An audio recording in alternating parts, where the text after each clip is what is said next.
ইরফান, অবশেষে তাহলে আমার আস্তানায় আসলে আমার সাথে দেখা করার জন্য। না এসে উপায় আছে? আপনি দেশে ঢুকছেন এতদিন পর, অবশ্যই আপনার সাথে দেখা তো করতে হইব। সেই দিনে আসতে চাইছিলাম, কিন্তু গুলশান রেডিন বারে আমার হোটেলে একটা গ্যাঞ্জাম হয়েছিল, তো সেটা মিটানোর জন্যই গিয়েছিলাম।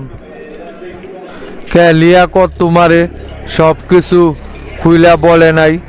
আমরাই তো ওই হোটেলে শামসুল লোকের উপর আক্রমণ করছিলাম, তা ওই হোটেলটা যে তোমার ছিল সেটা আমরা জানতাম না। সেই কারণেই ওইখানে ওই রকম অপ্রত্যাশিত হামলা করা হয়েছে। শাকিল ভাই, আমি ইরফানকে সব কিছুই খুইলা বলছি।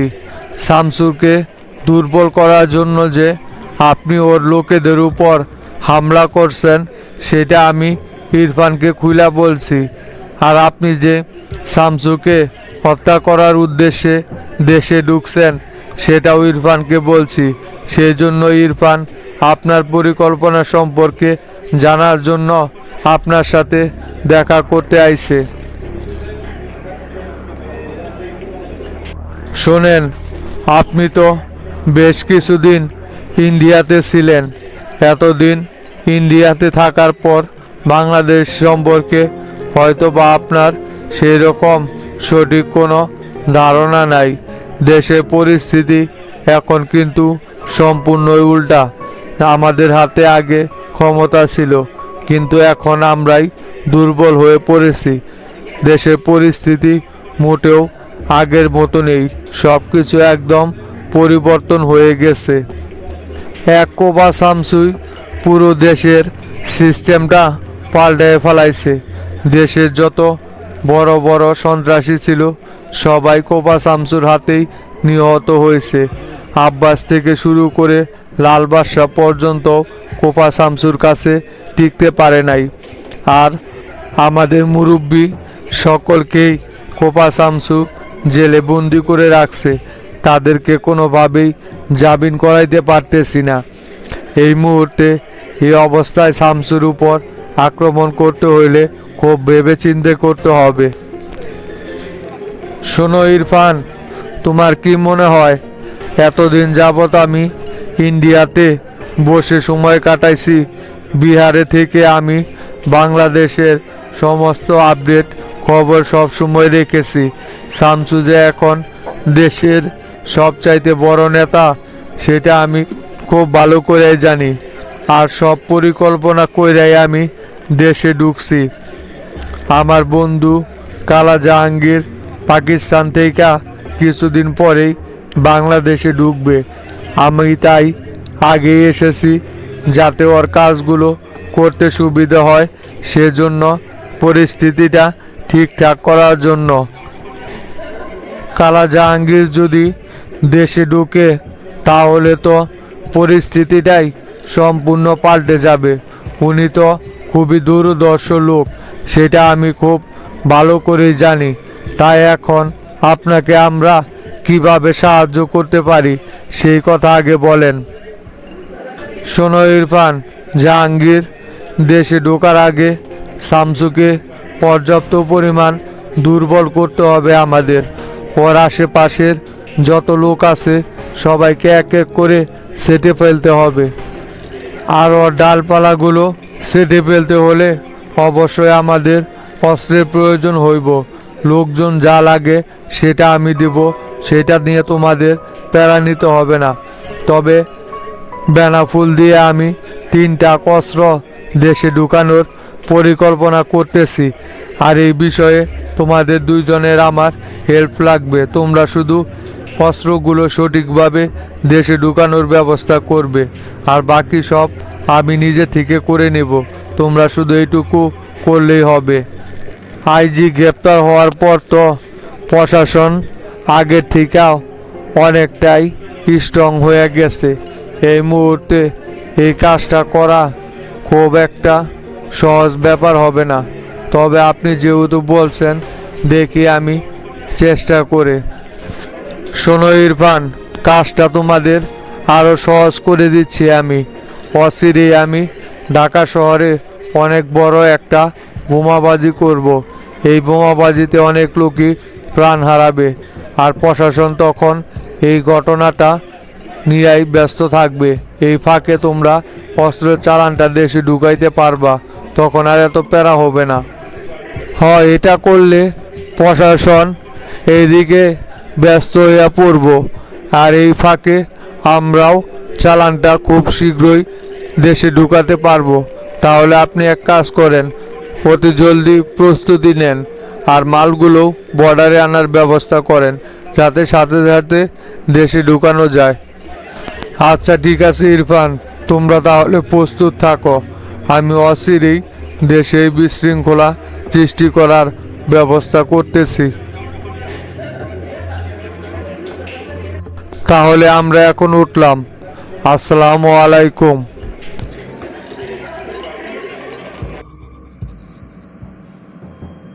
কি ব্যাপার হাবিব, একা একাই দেখি পার্টি অফিসে বসে আছো?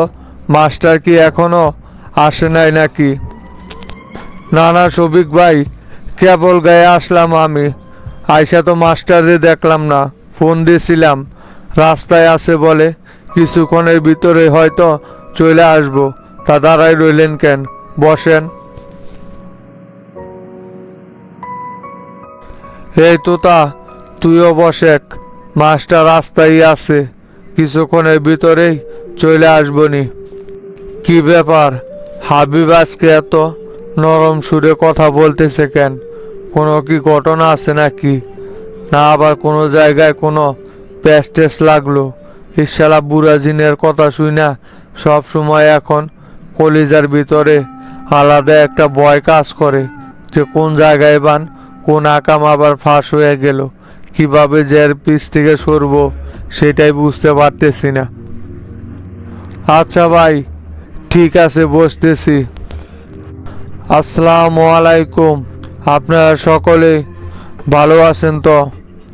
এই শীতের ভিতরে মাস্টার কি আর ভালো থাকি বলো? 2 দিন ধরে মনে হয় শীত একবারে বেশি পড়ছে। কালকে রাতে তো শীতে প্রায় জুইমাই গেছিলাম। তোমার ভাবি পরে তেল টেল মালিশ কইরা অনেকভাবে নর্মাল করছে আমারে। মনে হয় না এবারে শীত পার করতে পারবো মাস্টার। কি যে বলেন না শফিক ভাই, দিব্যি এই শীতের ভিতরে পুরো বগুড়া শহর গাড়ি দিয়ে ঘুরে বেড়াইতেছি, আর আপনি বলতেছেন এবারে শীত পার করতেই পারবেন না। এটা কোনো কথা হইল শফিক ভাই? কিভাবে পার করি মাস্টার? কালকে রাতে যে অবস্থা হয়ে গেছিলাম তুমি দেখলে সেন বলতে পারতা। শালা বুড়া জিন, এত তাড়াতাড়ি কি মরবো নাকি? এ মরলেও তো তাও একটা আপদ দূর হয়। তা মাস্টার, তুমি কি ওই জায়গায় দাঁড়াই দাঁড়াই এই কথা বলবা নাকি? এদিকে চেয়ার ফাঁকা আছে, বসো নাকে মাস্টার। সে আইসা দাঁড়াই এই আলোচনা শুরু করে দিছ। তা চাচা, আপনি কুটি গেছিলেন, কুটি থেকে আসতেছেন চাচা?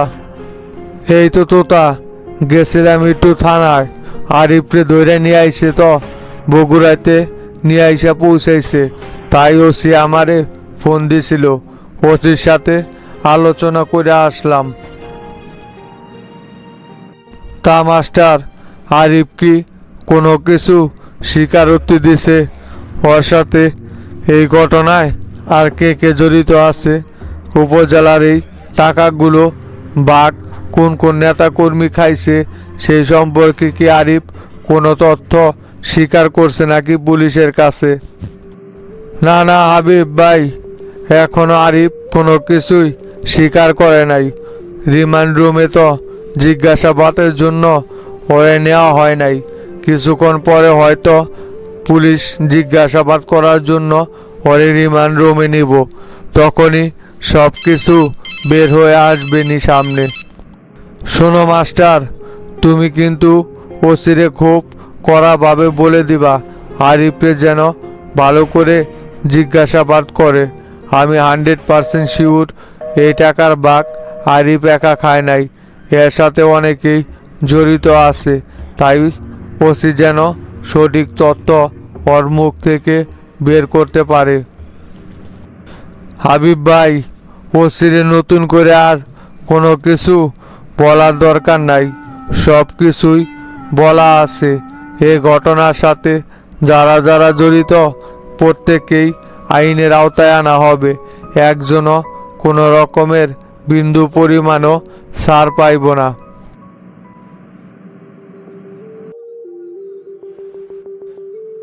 স্যার, আইজি কিন্তু লকআপে ঠিকঠাক মতো রাইখা আইছি।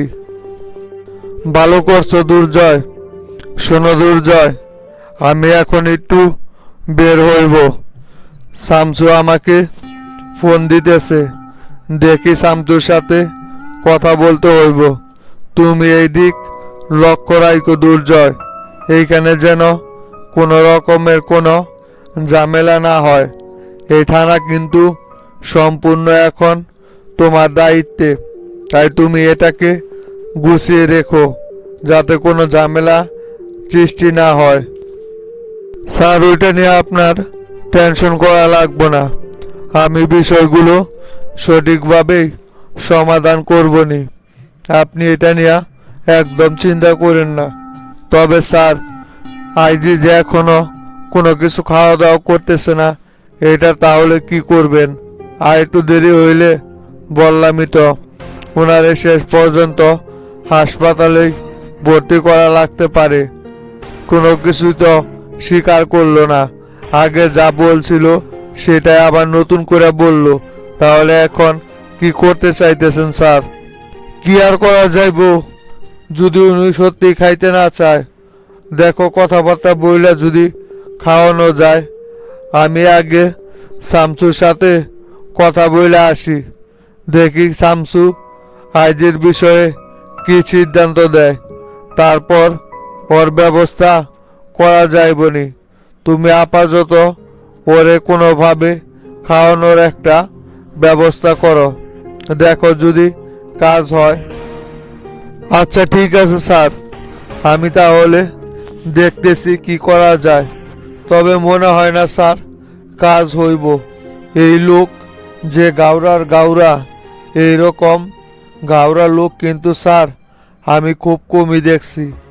সকাল থেকে অনেকবার ওনারে খাওয়ানোর জন্য বুঝাইলাম, কিন্তু আমার কোনো কথাই কানে তুলল না। আমার মনে হয় স্যার উনি নিজে অনুশোচনা করতেছে। এই অপরাধ করে মনে হয় নিজেকে এখন অপরাধী হিসাবে মনে করতেছে। সেই অনুশোচনা থেকেই হয়তো বা উনি কোনো কিছু খাইতে চাইতেছে না। তাছাড়া তো একটা লোক ইচ্ছাকৃতভাবে এত সময় না খেয়ে থাকতে পারে না। অনেক সময় ধরেই উনি কিন্তু না খেয়ে আছে স্যার। অনুশোচনা ওর পিছন দিয়ে বইরা দিব। পুলিশের প্রধান হইয়া ডিপার্টমেন্টের মান সম্মানের 12টা বাজাই দিছে, এখন আবার অনুশোচনা করতে বসে, তাই না? এই সমস্ত আবেগের কোনো মূল্য নাই এই সম্রাটের কাছে। যেহেতু অপরাধ করছে সেহেতু ওকে শাস্তি পেতেই হইব। পুলিশের প্রধানের পদ ব্যবহার কইরা জলযন্ত্র 2 জন পুলিশ অফিসারকে পুলিশ কাস্টডিতেই হত্যা করছে। ওর কি আর এত তাড়াতাড়ি নিস্তার আছে নাকি? আর শোনো দুর্জয়, রমজানের উপর যে হামলা হয়েছিল সেই ঘটনার তদন্ত কত দূর গেলা? এখনো কি কোনো কিছুই আপডেট খবর পাও নাই? গেলেই তো শামসু আমারে আগে এই কথা জিগাইব, কি জবাব দেব আমি? স্যার, ওই ঘটনার দায়িত্ব হাসানকে দেওয়া হয়েছে। হাসান স্যার শহরের সকল সিসি ক্যামেরার ফুটেজগুলো পর্যবেক্ষণ কইরা তথ্য বের করার চেষ্টা করতেছে স্যার। আলাদা একটা টিম গঠন করে দিছি আমি হাসানের নেতৃত্বে এই ঘটনাটা তদন্ত করার জন্য। অচিরেই স্যার আমরা জানতে পারবো যে মূল ঘটনাটা কি হয়েছিল। ওই কালো রঙের গাড়িটা মূলত কার সেটা স্যার আগে আমরা খুঁজে বের করার চেষ্টা করতেছি। আশা করি স্যার খুব শীঘ্রই এই রহস্যের জটটা খোলা যাইব স্যার। আমরা খুবই সক্রিয়ভাবে কাজ করতেছি। আমি হাসানের উপর খুব প্রেশার ক্রিয়েট করছি। অতি তাড়াতাড়ি আপনাকে স্যার এই বিষয়ে একটা সঠিক তথ্য দিতে পারবো স্যার, চিন্তা করেন না স্যার। দিতে পারবো বললে হইব না দুর্জয়, যদি তাড়াতাড়ি সম্ভব এই রহস্য বের করো। রমজানের উপর হামলা হয়েছে, শামসুর কিন্তু মাথা পুরো গরম আছে। শুধুমাত্র আমার জন্য শামসু প্রশাসনের উপর চাপ প্রয়োগ করতেছে না। আমি শামসুরে কথা দিছি যে যত জলদি সম্ভব এই রহস্য উন্মোচন করে ছাড়ব। সেই জন্যই শামসু চুপচাপ আছে। ওর মাথা গরম হওয়ার আগেই এই তথ্য তোমরা খুঁজে বের করার ব্যবস্থা করো। উঠলাম তাইলে আমি।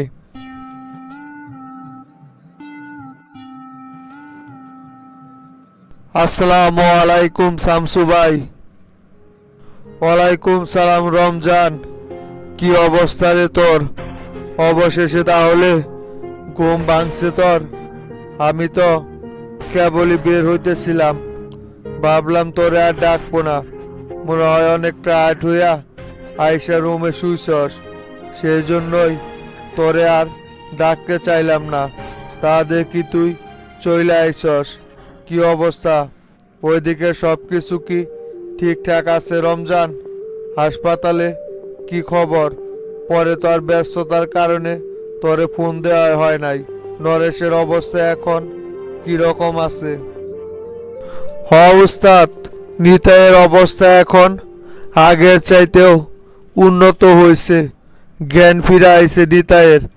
ডাক্তার বলছে আপাতত কোনো সমস্যা নাই।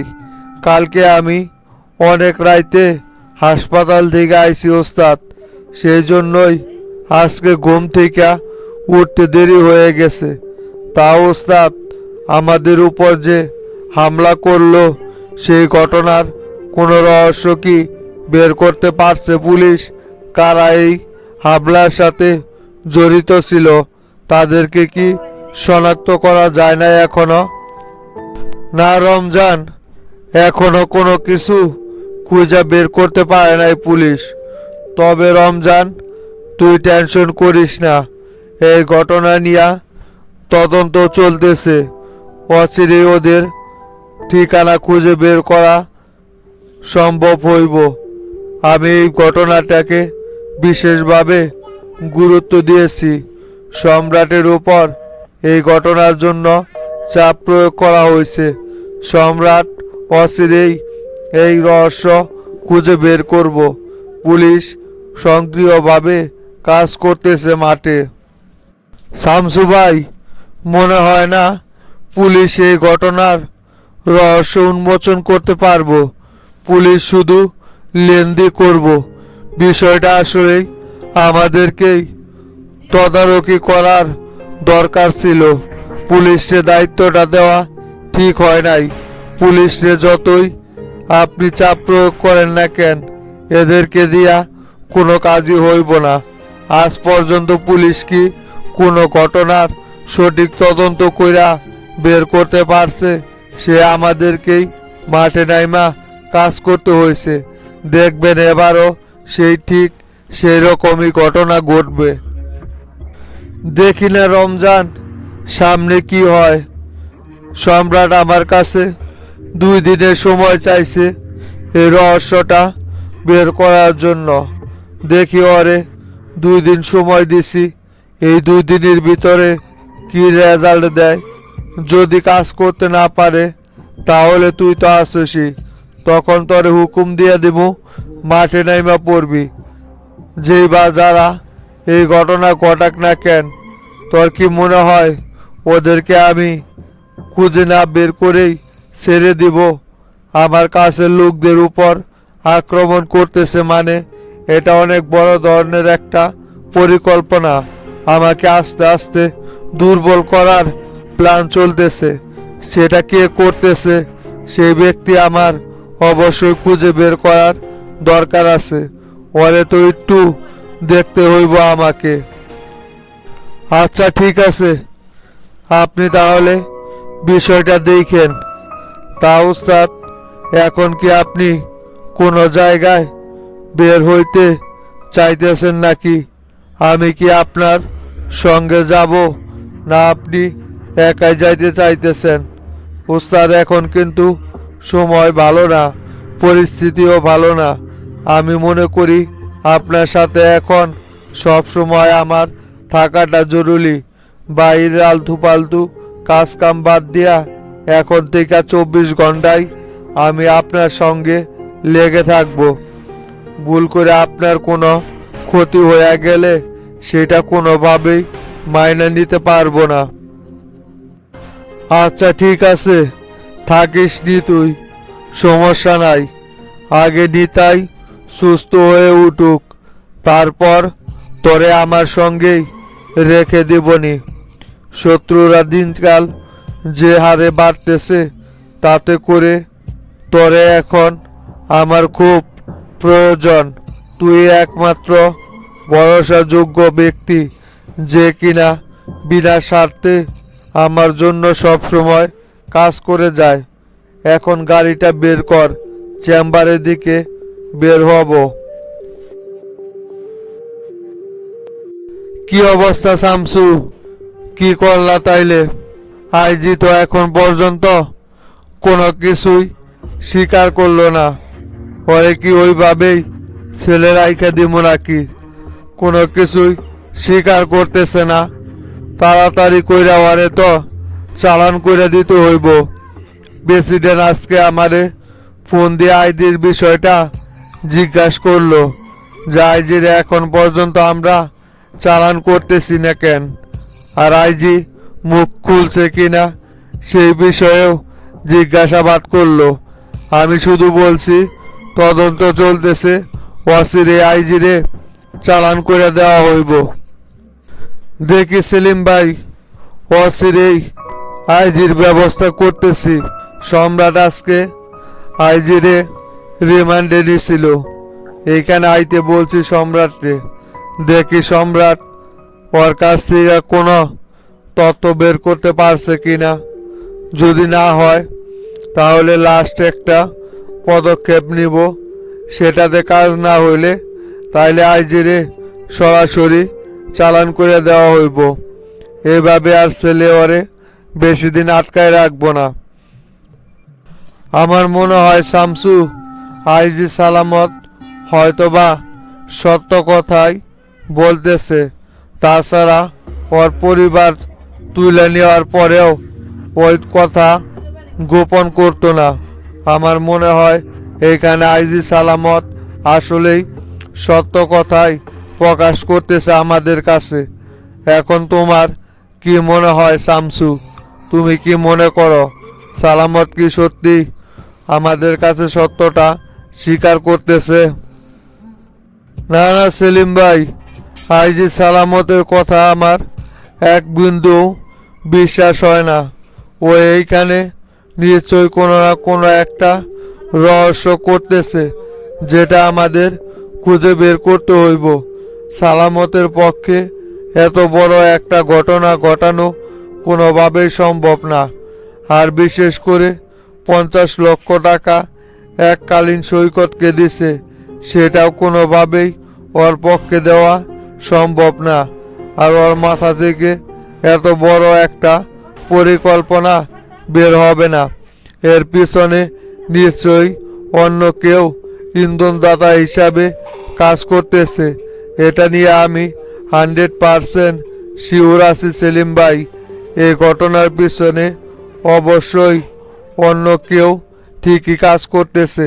এই চক্র খুঁজে বের করতে পারলেই তাহলে আইজির উপর আরো কঠোরভাবে নির্যাতন বাড়িয়ে দেওয়া হোক।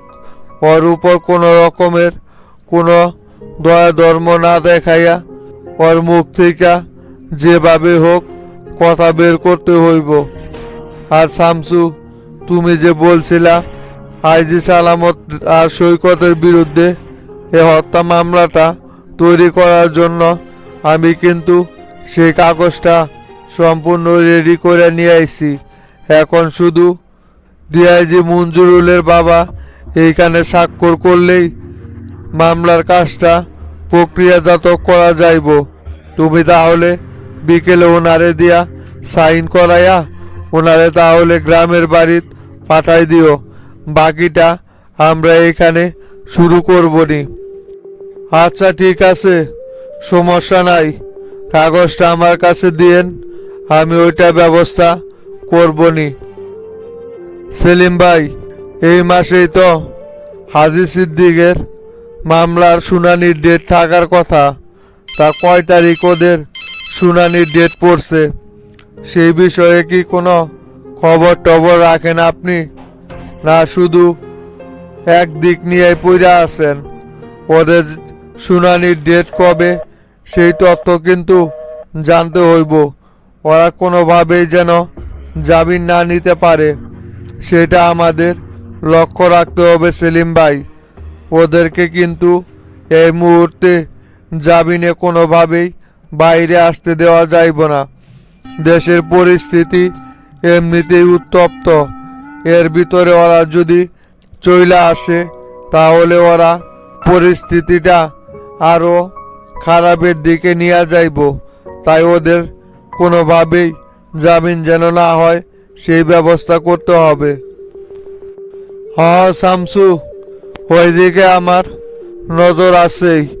এই রবিবারই ওদের শুনানির ডেট পড়ছে।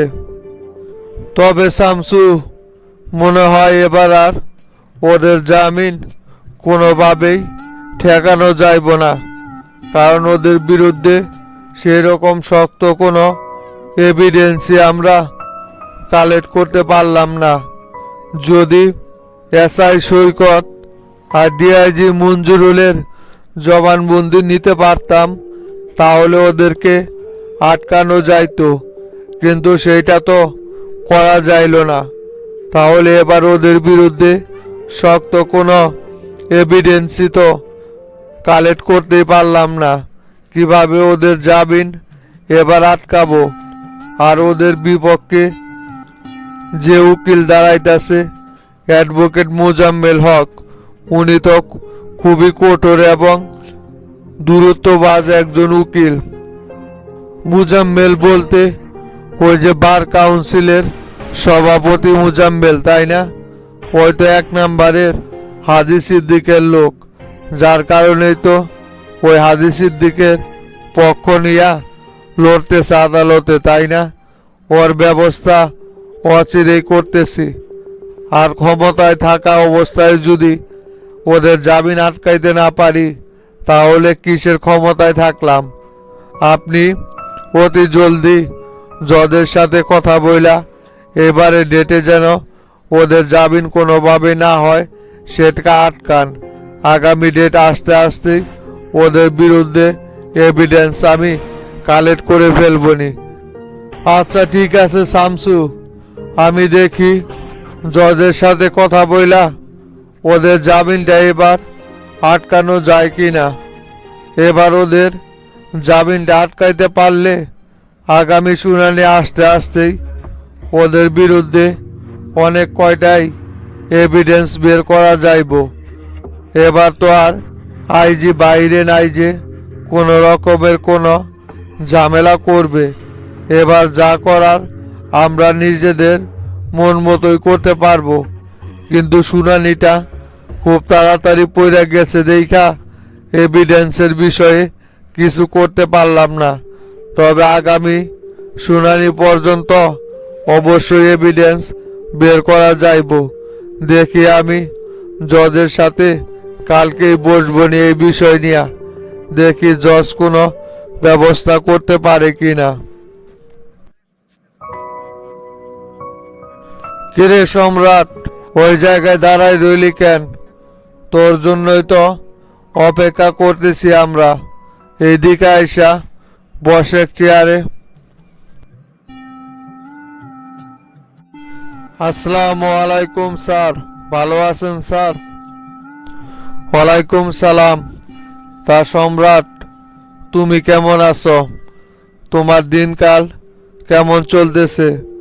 অনেক দিন পর ডিপার্টমেন্টে আইসা বসলা, তা কাজের অবস্থা এখন কেমন? সব কিছু কি গুছিয়ে গাছিয়ে নিতে পারতেছে সম্রাট? এই তো স্যার, চলতেছে কোনো রকম। সব কিছুর সাথে আগের মতো অ্যাডজাস্টিং করে নেওয়ার চিন্তা ভাবনা চলতেছে। আগে যাদেরকে নিয়ে কাজ করতেছিলাম এখন তো তাদের প্রায় অনেকেই নাই। নতুন নতুন সব কলিগ তো, তাই সবার সাথে সব কিছু অ্যাডজাস্ট করে নেওয়ার চেষ্টা করতেছি স্যার। তা সম্রাট, শুনলাম যে তুমি নাকি আইজির সাথে কথা বলার জন্য আইজিরে আজকে রিমান্ডে নিছিলা। তা সম্রাট, আইজির মুখ থেকে কি নতুন কোনো তথ্য বের করা গেল? ওর সাথে কথা বইলা কি বুঝতে পারলা? আইজি নতুন করে কি কোনো আপডেট দিছে? কার নির্দেশে এই কাজটা করলো সেই সম্পর্কে কোনো কিছুই কি আইজির মুখ থেকে বের করতে পারো নাই সম্রাট? স্যার, ওর সাথে কিছুক্ষণ আগেই কথা বলে আসলাম, কিন্তু স্যার নতুন করে কোনো আপডেট তো ওর কাছ থেকে বের করতে পারলাম না। সে ঘুরা ফিরা আগের গানই গাইতেছে। জ্যাকির হুমকিতে পড়াই নাকি ওই ঘটনা ঘটাইছে। এখানে আইজি সম্পূর্ণ দোষ জ্যাকির উপরই বারবার দিতেছে। আর কারণ আমি তো আইজি মুখ থেকে বের করা যাচ্ছে না। এমনি এমনি কি মুখ খুলবো নাকি রে সম্রাট? তরে আমি যেটা বইলা দিছিলাম সেটা কর। কালো কাপড় দিয়া ওর হাত বুক বাইন্দা তারপর যদি জিজ্ঞাসাবাদ করস, তাহলে ওর কাছ থেকে মৃত্যুর ভয়ে সঠিক কথা যদি বের করা যায়। তাছাড়া কিন্তু আইজি হাজারো টর্চার করলেও ওই কখনোই মুখ খুলবো না। তোরে আমি যেইভাবে যা শিখাই দিছি সেটা কর। দোস্ত, শুধু কালো কাপড় দিয়া ওর চোখ মুখ বান্ধা না, এর চাইতেও বড় কিছু করছি। গাড়ি টাড়ি সব রেডি করে ফেলাইছিলাম যে ওরে নিয়া জঙ্গলের ভিতরে গুলি করে মাইরা ফেলাই দিব। তারপরেও ওই কিন্তু কোনো রকমের কোনো মুখ খোলে নাই, শুধু বারবার জ্যাকির কথাই বইলা যাইতেছে। এত কিছু করার পরেও যেহেতু মুখ খুলতেছে না, তাহলে আমারও মনে হয় এই ঘটনা হয়তো বা জ্যাকির কথা মতোই ঘটাইছিল ওই। তাহলে এখন আমাদেরকে জ্যাকি কোথায় আছে সেইখান থেকে ওরে ধরে নিয়ে আসতে হইব। তাহলেই জ্যাকির কাছে শুনতে পারলেই আইজি সত্য কথা বলতেছে কিনা সে বিষয়ে আমরা 100% শিওর হইতে পারবো। এখন জ্যাকিকে লাগবে। তাহলে সম্রাট তাই কর, প্রশাসনকে মাঠে নামাই দে জ্যাকিরে ধরে নিয়ে আসার জন্য। হয়তো আর সেই দিন পলাইয়া দেশের বাইরে যায় নাই, দেশের ভিতরে আছে। তাই ওরে আগে খুঁজে বের করার ব্যবস্থা কর। এই রহস্য অবশ্যই উন্মোচন করতে হইব। আমার কেন জানি বারবার মনে হইতেছে যে আইজি হয়তো আমাদের কাছ থেকে বড় ধরনের কোনো একটা কিছু লুকাইতেছে। তাই তুই তাড়াতাড়ি জ্যাকিরে আগে খুঁজে বের করার ব্যবস্থা কর। এই রহস্যের শেষ আমি দেখতেই চাই।